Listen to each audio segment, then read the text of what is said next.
Bem-vindos a mais um episódio da Jornada do Médico Gestor com o professor Dr. Kleber Nóbrega.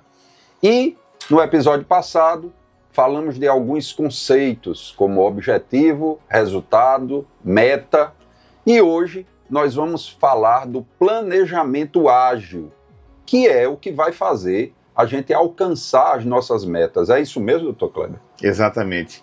É o que vai permitir alcançar metas e resultados, de maneira clara e, como sempre, nesse livro, Hiroshima, e na jornada do médico gestor, de maneira simplificada. Tirar toda aquela possibilidade de algo complexo, altamente estruturado e fazer o simples bem feito. Então, já que você tocou nesse assunto e eu sou muito, me alinho muito com isso, eu queria saber se você também concorda que às vezes o excesso de metodologia às vezes mais atrapalha do que ajuda. Nossa, sim. Concorda? Sim. E o duro é que quanto mais nós nos especializamos, nos aprofundamos em determinada área, mais a gente vai acessando E enxugando o que usa, é isso? E não, veja, a gente tem a tendência da gente querer se tornar o complexo. Por exemplo, um professor deixa eu ver, na área médica, um professor de homeopatia. Ele tem o mestrado, doutorado, é um pesquisador, é um cientista em medicamentos homeopáticos. Ele está dando aula na graduação, na faculdade de medicina. Então, muitas vezes, isso acontece qualquer que seja a especialidade. Ele quer que o aluno seja o suprassumo da sabedoria para dominar aquele assunto no qual ele é doutor. Mas veja só, se o aluno vai seguir uma carreira que ele vai ser cirurgião, ou se ele vai ser ortopedista, ele não precisa conhecer tão profundamente a homeopatia. E esse é um desafio, Hiroshima, que eu vejo de todos nós que trabalhamos com capacitação, que somos professores e pesquisadores. Para aquele aluno, ele precisa ter o conhecimento, saber onde vai pesquisar, quando ele assim necessitar, e daí terá o uso, que vai tirar para ele. Então, só que é muito o desapego. O especialista precisa praticar o desapego em relação a determinados conhecimentos. É exatamente isso quando você diz, fazer menos, O menos é mais. Eu falei isso porque no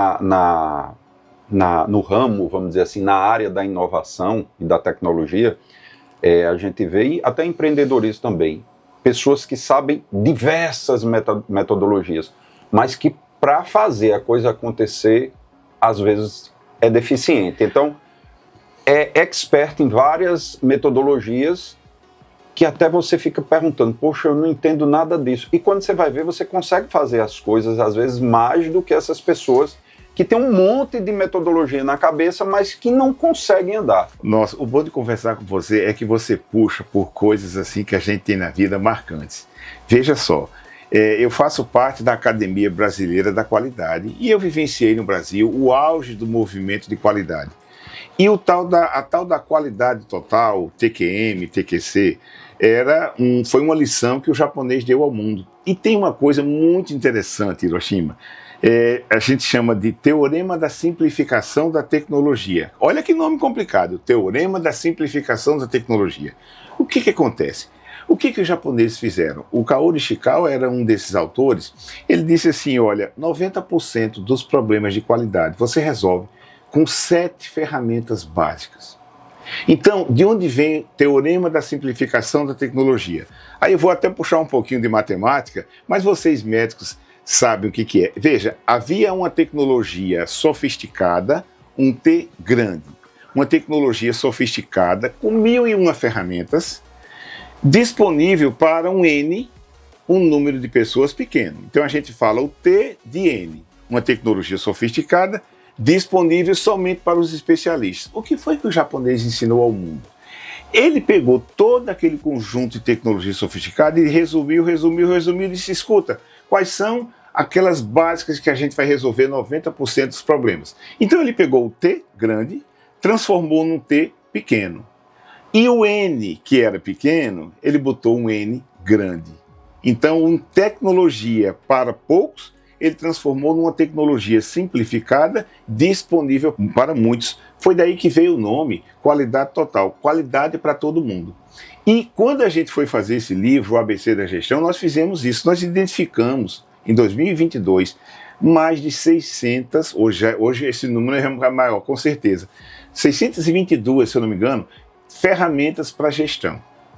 E a gente, usando esse teorema da simplificação da tecnologia, nós dissemos assim, bom, o que a pessoa precisa dominar? Básico, simples e que ele possa, de fato, fazer a diferença no negócio dele. Aí selecionamos aquelas 15 ferramentas que fazem parte do livro. E você falando aí, que você disse que é interessante esse bate-papo, porque uma coisa puxa a outra. Sim. Tem um russo da década de 30, que foi o auge do trabalho dele, chamado Gerish Altshuler. E esse cara fez o quê, Dr. Kleber? Ele estudou todas as patentes disponíveis, que ele trabalhava no escritório de patente, e olha o que ele chegou à conclusão. Que todos os inventos da humanidade até aquela ocasião só seguia 40 linhas de desenvolvimento. O que tivesse de invenção até aquele momento só seguia 40. Ele analisou mais de 150 mil patentes. Certo. E ele criou a teoria da resolução dos problemas inventivos. Certo. Tudo que você quiser resolver, você vai seguir um dos 40 caminhos. Tá. Então, assim, para tudo que existe na humanidade, 40 caminhos é muito pouco, concorda? Certo. Não é? É verdade. Então é mais ou menos o que o japonês fez aí para a qualidade, ou seja, ele enxugou para tentar organizar. Porque a gente é de uma geração, e eu posso dizer isso com segurança, que parece que o interessante, o bonito era se lascar, não era, Cleber?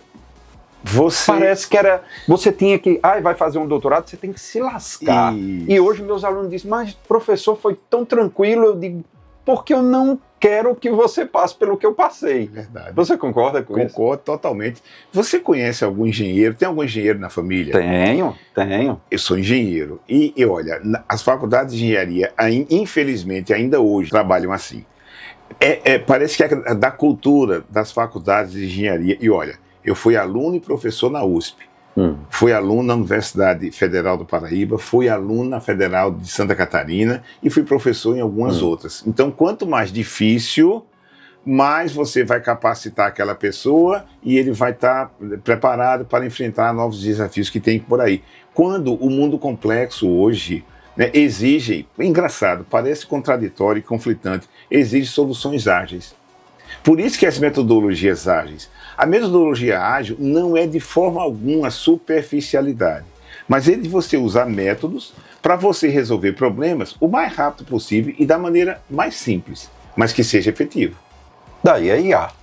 É IA. Não é? É IA. E aí claro. vem um questionamento. Olha que a gente ainda nem entrou no planejamento ágil propriamente É verdade. dito, né? Mas eu estou achando interessante a conversa. Mas é porque tudo isso alicerça. Exato, o que a gente vai falar depois. Exato. Então, assim, você acha que com toda essa tecnologia, com a inserção da IA, eu estava fazendo uma pergunta a mim mesmo na aula passada que eu estava dando no curso de medicina, e surgiu uma pergunta, será que os currículos vão ter que reduzir as suas cargas horárias, Kleber, com a inserção da IA daqui a algum tempo?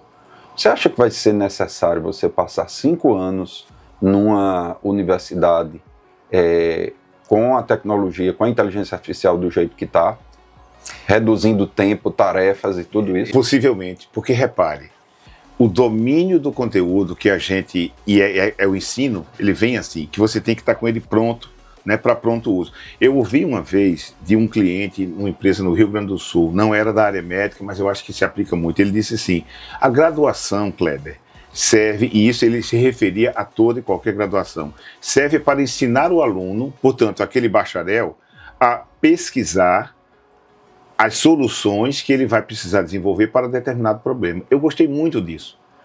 Então, assim, será que eu tenho que ser, aí até usando o exemplo que eu coloquei antes, um cirurgião, será que eu tenho que dominar a homeopatia com tanta profundidade? Não, eu preciso ter os conceitos e princípios básicos para que, ao conversar com a IA, e tirando proveito daquilo, e claro, você tem que ter o discernimento, porque você não pode ser um ignorante que vai aceitar toda e qualquer resposta que ela der. Né? Mas eu acho que faz sentido o que você está dizendo, sim. E E que tal incluir mais na formação, qualquer que seja a graduação, mais capacidade analítica e interpretativa? Eu lhe fiz essa pergunta porque eu faço uma pesquisa informal junto aos médicos de diversas gerações, fazendo a seguinte pergunta: quantos % do seu currículo não serviu para nada para a sua profissão? E olhe que a porcentagem não é pequena. Chega a, pela resposta que ele dá, reduzir 2 anos do período de formação, pelo que eles dizem. Então, sim, isso é assunto para outra conversa. Mas planejamento ágil.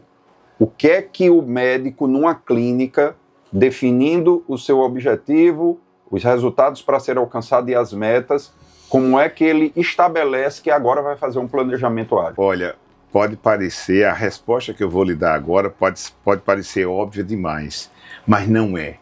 Veja só, planejar, você que está me assistindo aqui agora, planejar é definir antes o que você vai fazer depois. Simples assim. Às vezes você tem uma pessoa que é muito eficiente, muito produtiva, e a gente diga, fulano sabe planejar. Às vezes ela é muito boa em termos de organização, né?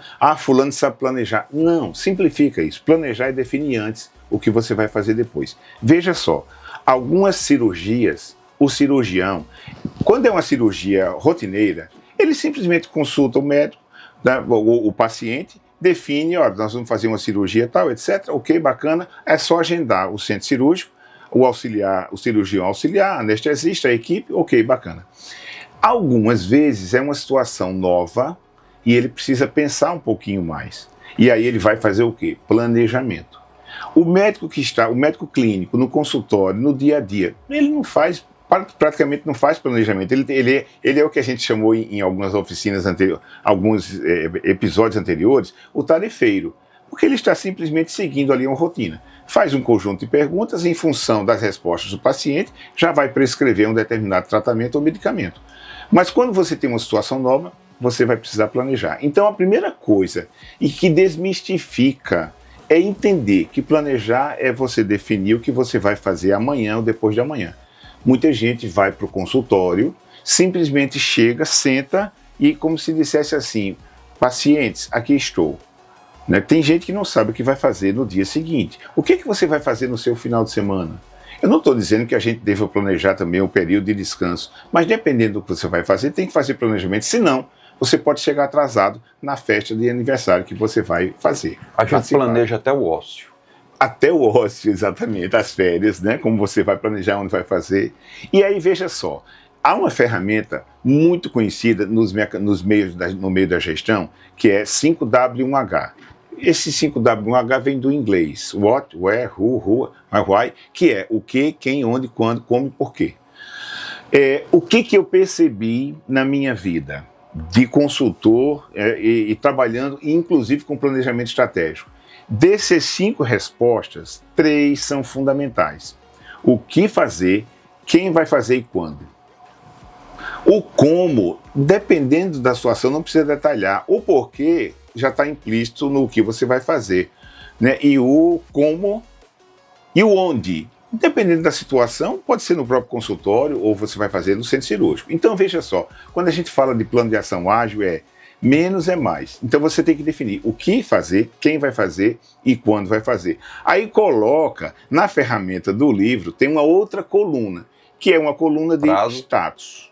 E o prazo? Não, quando. Sim, o quando. Quando é a temporalidade. É, né? A temporalidade, exatamente, do quando vai fazer. Porque senão você fica ad eterno definindo e dizendo que vai fazer determinada coisa, você precisa se cobrar, né, e cobrar um outro também. Então a ideia do plano de ação ágil é de você exatamente simplificar e para esses 3 Ws aí, o que fazer, quem vai fazer e quando, e claro, fazer o acompanhamento. Afinal de contas, no nosso primeiro episódio, gestão é alcançar resultados por meio de e com pessoas. E aí você compartilha isso de maneira assim, bastante simples. Então esse foi mais um episódio da Jornada do Médico Gestor, com ele, o professor Dr. Kleber Nóbrega, que está aqui nos ensinando como ser médico e gestor ao mesmo tempo. Será que isso é possível? É. E a gente está vendo isso ao longo dessa jornada. E espero vocês em mais um episódio na Jornada do Médico Gestor.